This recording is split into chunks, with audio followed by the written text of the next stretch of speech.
Estamos de volta com Você Bonita. Eu quero muito conversar com você sobre hormônios e o nosso comportamento, como é que fica. Tem mulheres que têm o comportamento completamente aí diferente, muda a cada instante por conta dos hormônios. E para conversar sobre isso, eu estou recebendo a doutora Cláudia Chang, endocrinologista. Me dá um beijo aqui, cheguei tão rápido aqui. Imagina, que isso, seja bem-vinda. E todas as mulheres se interessam demais nesse assunto, porque afinal de contas afeta e muito o nosso comportamento. Antes da gente se aprofundar, eu queria entender o que são os hormônios. Os hormônios, na verdade, eles são substâncias que interligam todo o organismo, né? Na verdade, Maris, os hormônios eles são fundamentais para o equilíbrio. E existem vários tipos, né? Que são produzidos em glândulas diferentes e têm ações distintas. Ah, entendi. Então, para cada coisinha a gente tem um hormônio. Tá certo. Não, então vamos começar a entender tudo isso. Por que influencia tanto no comportamento? Na verdade, assim, cada hormônio tem um papel distinto. Tá. Então, vou te dar um exemplo que fica mais claro para o telespectador. Quando você tem uma reação de fuga ou luta, sabe? Quando você tem uma situação estressante, você nessa hora você libera uma série de hormônios, então adrenalina, sabe aquela sensação que o coração bate mais rápido, que você fica, vem aquele suor, a sudorese. O corpo aquece. O corpo está preparado para lutar ou fugir. E além da adrenalina vem cortisol, vem uma série de outros hormônios que participam desse processo. Tá, então são vários tipos. São vários tipos. Só que tem pessoas que têm um desequilíbrio maior em um do que em outro. Sim. E isso acaba se prolongando aí para a vida toda. Como é feito o tipo de tratamento? Existe tratamento? Existe e é fundamental, né? Para cada deficiência hormonal, seja ela uma deficiência que é a falta ou o excesso da produção do hormônio, né, o endocrinologista, o clínico geral, eles conseguem tratar especificamente cada uma delas. Eu queria perguntar para você da adrenalina. Certo. Porque ela vem em casos, tem pessoas que acabam, quando vem a adrenalina, se sente numa situação de perigo ou numa situação muito boa. Sim. Demais sentir isso faz mal? Foi excelente a tua colocação, porque o que acontece? A adrenalina ela é um dos hormônios que é produzido naquela reação de luta ou fuga, que é quando você tem um momento estressante. Na verdade, assim, hoje em dia, né, com tudo que nós fazemos, aí as mulheres que têm vários papéis para desempenhar, é casa, é trabalho, você precisa de um nível constante de adrenalina para que você consiga manter isso em equilíbrio. Mas em excesso vem um problema. Qual que é o problema? A adrenalina, tanto a adrenalina como o cortisol são hormônios que a gente chama contrarreguladores. Eles interferem num outro hormônio que é muito importante, que é a insulina. A insulina é um hormônio que põe a glicose, que é o açúcar do sangue, para dentro da célula. Se esses outros hormônios estão em excesso, há um aumento da insulina e isso gera ganho de peso. Por isso que tem tantos casos. Justamente. Até você falou isso em ganhar peso em relação à tireoide. Quem retira, o que acontece no nosso organismo sem a tireoide?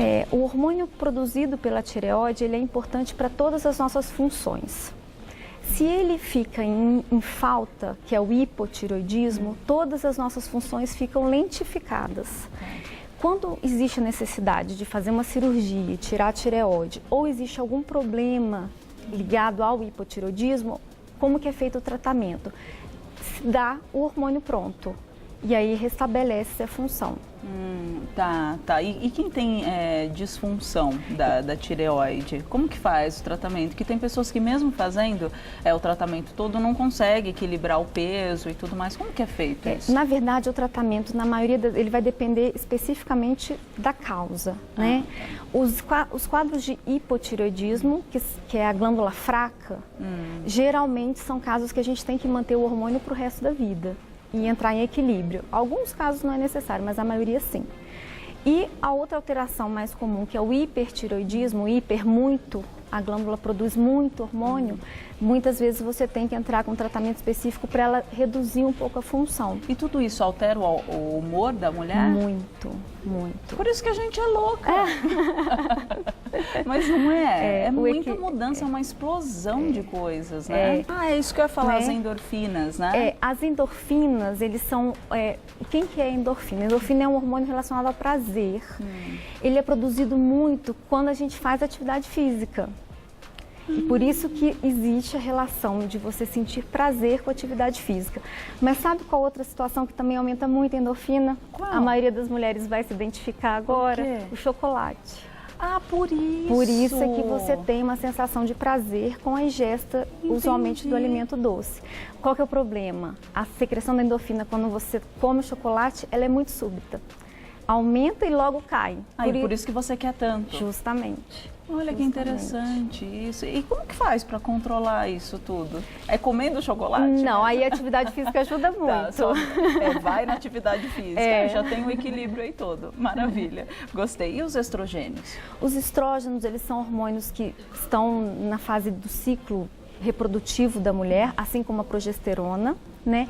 E aí a gente sabe que quando a mulher entra naquela fase da menopausa, que é quando existe uma queda desses níveis, como que influencia, né? Tanto na qualidade de vida, quanto na parte do humor. Então, em alguns casos específicos, a gente tem que fazer a reposição hormonal, que é dar o hormônio. Algumas mulheres não têm necessidade, mas outras mulheres que têm um quadro muito importante, aí a gente acaba dando o hormônio quando não há contraindicação. A gente já falou de adrenalina, de também do hormônio que cuida da parte sexual, do desejo e tudo mais. E agora a gente vai falar de progesterona. Qual que é a função dele no nosso corpo? Na verdade, a progesterona, quando a mulher está durante a vida fértil, quando que ela é produzida? Ela é produzida na metade do ciclo para frente, depois que a mulher ovula. Então, ele é um marcador até ovulatório, né? Então, aquelas mulheres, por exemplo, um dos quadros muito comuns hoje em dia, que é a síndrome do ovário policístico, né? Que é aquela mulher que tem uma irregularidade menstrual importante, ou às vezes em amenorreia, que é a ausência da menstruação. Tem alguns sintomas relacionados ao excesso do hormônio masculino, ou excesso de pelos, ou uma acne importante, ou aumento no próprio sangue. E a presença do ovário policístico ao ultrassom. Entendi. E ao contrário do que muitos acham, o ovário policístico no ultrassom, ele sozinho não fecha o diagnóstico dessa síndrome. Ele sozinho não? Por quê? Não fecha, porque na verdade assim, a gente precisa de um conjunto, excluir outras causas que possam estar levando ao quadro da paciente. E aí, depois que você exclui, você precisa de ter pelo menos 2 dos critérios que eu falei. Então, só o ovário policístico não entra nesse critério.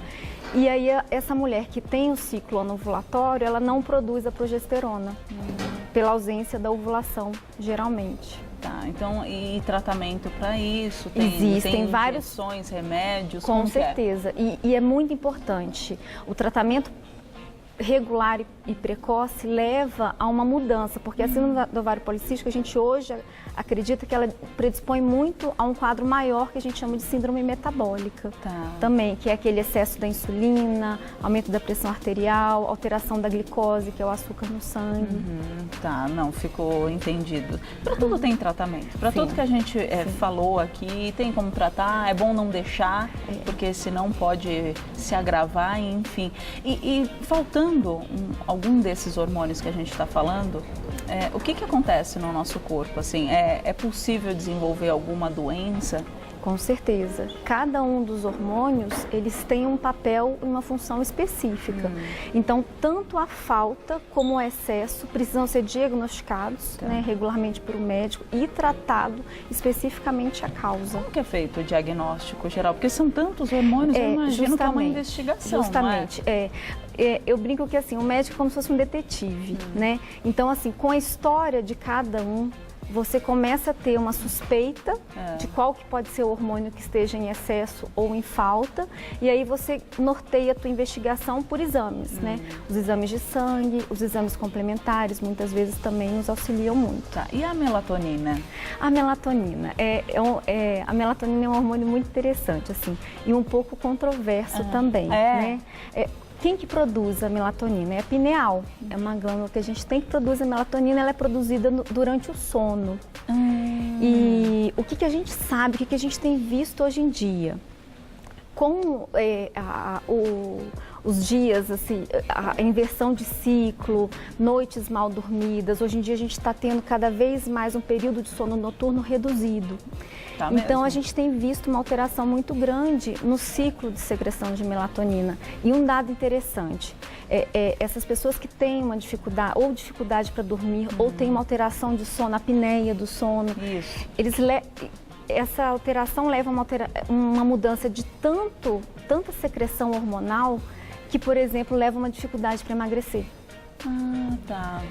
Então, isso é um dado muito interessante. Assim, todo aquele paciente que está fazendo mudança de estilo de vida, está fazendo atividade física e tem muita dificuldade no resultado, uma das coisas importantes para se investigar é o padrão do sono.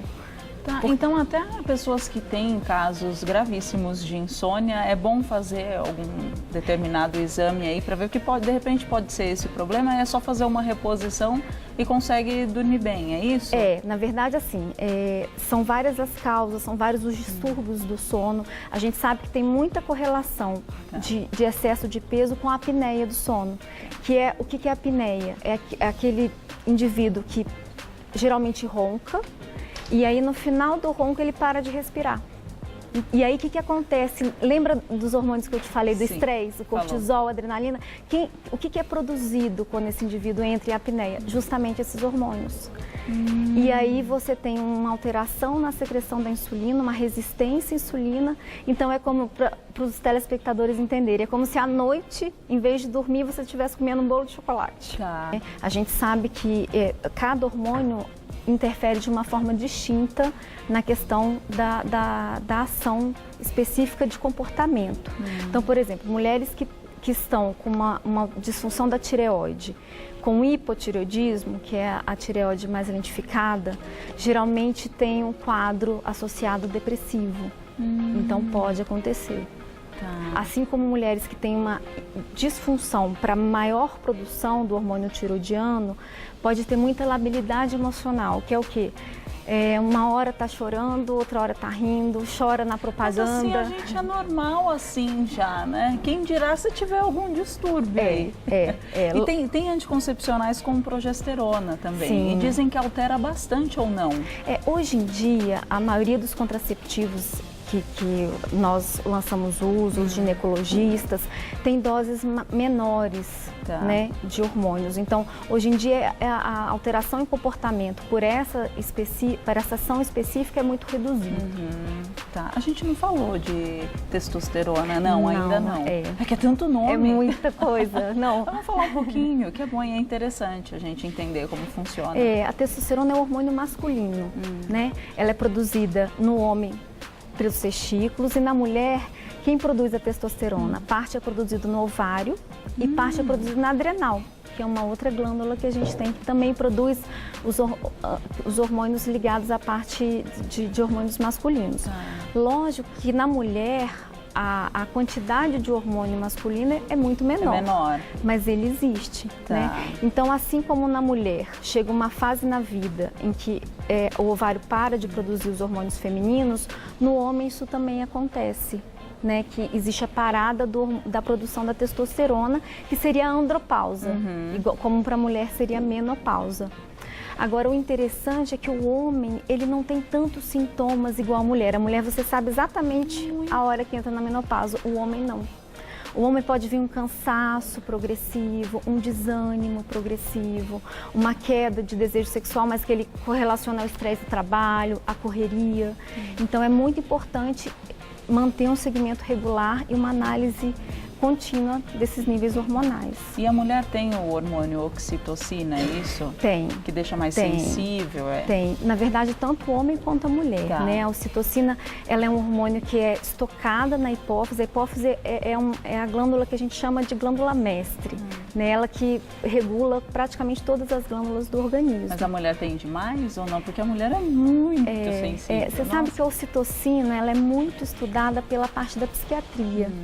Na parte da endócrina, o que a gente correlaciona muito a ocitocina? A produção, a ejeção do leite. Quando a mulher está amamentando, a participação da ocitocina é importante para ejetar o leite, enquanto que a prolactina produz o leite.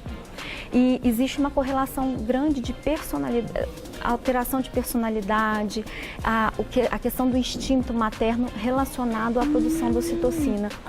E aí eu brinco, a ocitocina na verdade é um hormônio que a psiquiatria estuda mais do que endócrino.